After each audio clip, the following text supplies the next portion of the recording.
Everyone, welcome back to our chemistry class. हम लोग thermodynamics पढ़ रहे थे और कई सारे वीडियोस के थ्रू आप लोगों को ये बताया जा चुका है कि फर्स्ट लॉ ऑफ थर्मोडायनेमिक्स बोल के कोई चीज है। उसमें जो मैथमेटिकल एक्सप्रेशंस वगैरह है सारा आप ऑलरेडी पढ़ चुके हैं, बट हम चाहते हैं कि एक बार और रिवाइज कर लें थियोरेटिकली। एक छोटा सा वीडियो आपके पास जाएगा जिसमें हम सिर्फ और सिर्फ फर्स्ट लॉ ऑफ थर्मोडायनेमिक्स को डील कर रहे होंगे। उनके जितने भी यूजेस हैं वो आप ऑलरेडी पढ़ चुके हैं प्रीवियस लेक्चर्स में। हम थियोरेटिकली इस चीज को यहाँ पर इसलिए बताना चाह रहे हैं कि कोई हो सकता है कि बोर्ड्स के बच्चे पढ़ रहे हैं और उनको स्टेटमेंट्स वगैरह लिखना होगा, तो उनके लिए ये वीडियो डेडिकेटेड है। तो चलिए आज हम पढ़ने जा रहे हैं first law of thermodynamics. What is first law of thermodynamics? It is all about the energy conservation. पहले ही बता दे रहे हैं कौन दिया, तो लिखा है हमने Helmholtz and Robert mayor proposed the first law of thermodynamics. दो साइंटिस्ट का नाम हेल्महोल्ट्ज एंड रॉबर्ट मेयर, याद रखिएगा। यहां पर यह बात क्लियरली कह रहा है कि this law is also known as law of conservation of energy. और law of conservation of energy class 9 से पढ़ रहा बच्चा। It states that energy can neither be created nor be destroyed although it can be converted from one form into another. Energy को आप create नहीं कर सकते हो, ना डिस्ट्रॉय कर सकते हो, बस क्या कर सकते हो, एक फॉर्म ऑफ एनर्जी को दूसरे फॉर्म ऑफ एनर्जी में कन्वर्ट कर सकते हो। और इसका मैथमेटिकल एक्सप्रेशन जो आपने पढ़ा था, that is change in internal energy equal to heat plus work done, ये पढ़े थे आप। तो इस चीज को फील करना होगा कि एक सिस्टम के अंदर फर्स्ट लॉ ऑफ थर्मोडायनेमिक्स कैसे एप्लीकेबल है। तो ध्यान से सुनिएगा। Let's suppose we have a system. हमारे पास एक सिस्टम है और इस सिस्टम के अंदर आपने कोई सब्सटेंस रखा है। कोई भी सब्सटेंस हो सकता है, सॉलिड, लिक्विड, गैस, कुछ भी हो सकता है। मेजरली हम लोग गैस को लेकर के बात करते हैं क्योंकि that can be compressible, yes और नो। तो लेट्स सपोज इसके अंदर क्या है, इसके अंदर क्या है, गैस के मॉलिक्यूल्स है, गैस के मॉलिक्यूल्स। ओके, ये एक पिस्टन है जो कि आपको दिख रहा है। बाहर से प्रेशर वगैरह लगा सकते हैं हम लोग चाहे तो।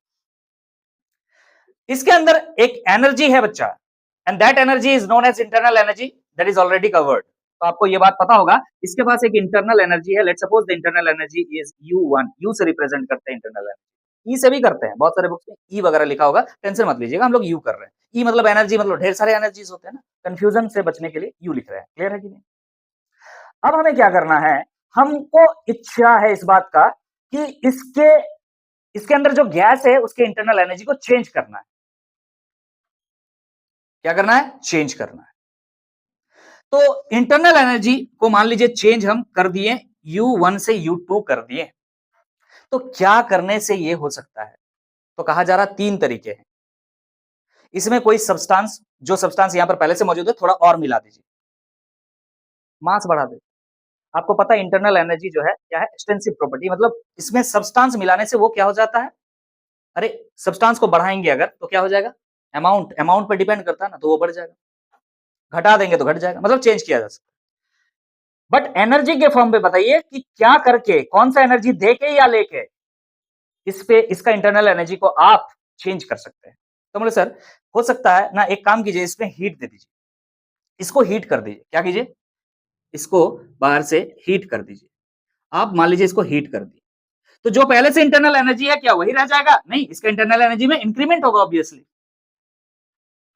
और कोई तरीका हम सर? हाँ, हीट दे सकते हैं। और एक प्रोसेस हम लोग पढ़े थे सर, वर्क करते हैं इस पर, हम लोग इस पर वर्क करते हैं, work done on the system करते हैं, तब इसका इंटरनल एनर्जी क्या हो जाता है, बढ़ जाता है। तो हम कह रहे हैं हीट भी देने से ऐसा होता है, वर्क भी करने से होता है, दोनों करने से क्या होगा, दोनों करने से भी इंक्रीज होगा। जो इसका मैथमेटिकल एक्सप्रेशन है दैट इज, मान लीजिए कि U2 हो गया फाइनल इंटरनल एनर्जी, पहले कितना था, U1 था। इसका मतलब क्या लिखना चाह रहे हैं, change in internal energy, change हो गया। किसके वजह से हुआ? दो फैक्टर्स हम यहां लिखना चाह रहे हैं, एक हीट है और दूसरा वर्क डन है। क्लियर है कि नहीं? वर्क डन किस तरह से निकालते हैं, प्रेशर वॉल्यूम वर्क डन है यहाँ पर, ये बातें आपको पता होगा। प्रेशर वॉल्यूम वर्क डन क्या होता है, -P एक्सटर्नल डेल्टा V, ये सब चीज आप पढ़ चुके हैं। हम एकदम बेसिक चीज के बारे में यहाँ डिस्कस कर रहे हैं। सिंपल ऐसे लिखिएगा, जो बच्चे बोर्ड्स के लिए हैं, थ्योरेटिकली कैसे एग्जाम में लिखे उसको समझा रहे हैं बस। क्लियर है कि नहीं? तो यहां पर ये बात क्या है ना sir, it is nothing but change in internal energy, change in internal energy.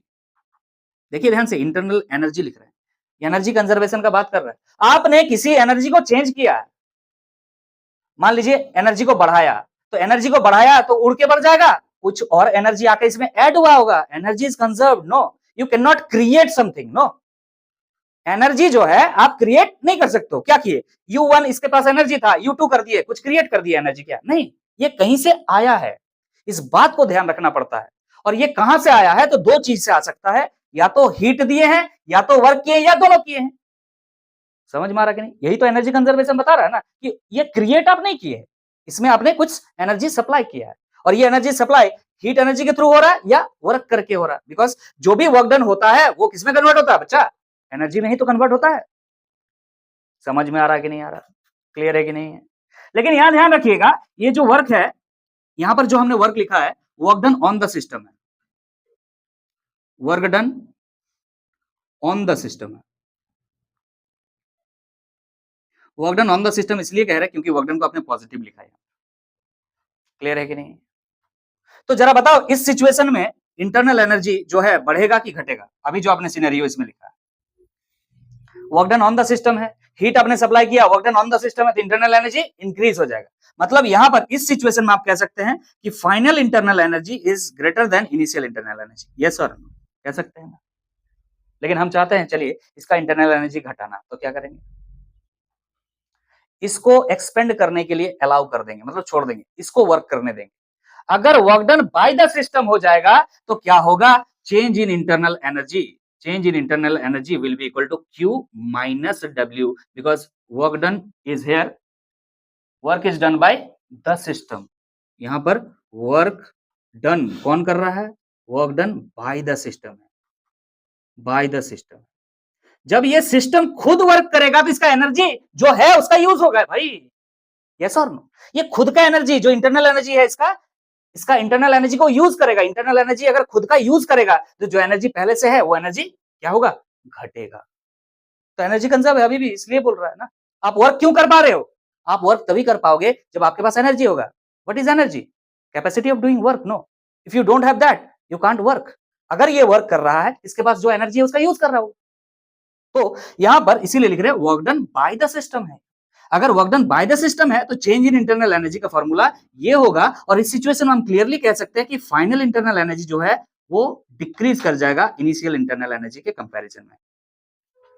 समझ में आ रहा है कि नहीं आ रहा है, क्लियर है। So both these equations are termed as mathematical expression for first law of thermodynamics. समझ में आ रहा है कि नहीं आ रहा, लिख देते हैं, these equations are mathematical expressions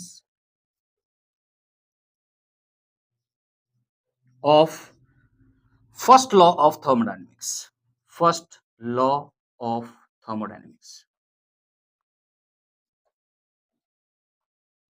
कई बार हमने सवाल देखा बोर्ड्स में, जो बेसिक बोर्ड्स के बारे में बात कर रहे हैं, सिंपल बोला जाता है first law of thermodynamics is based on, लिख करके ऑप्शन 4 दे देते हैं, और ऑप्शन में एक जरूर उसमें से होता है एनर्जी कंजर्वेशन।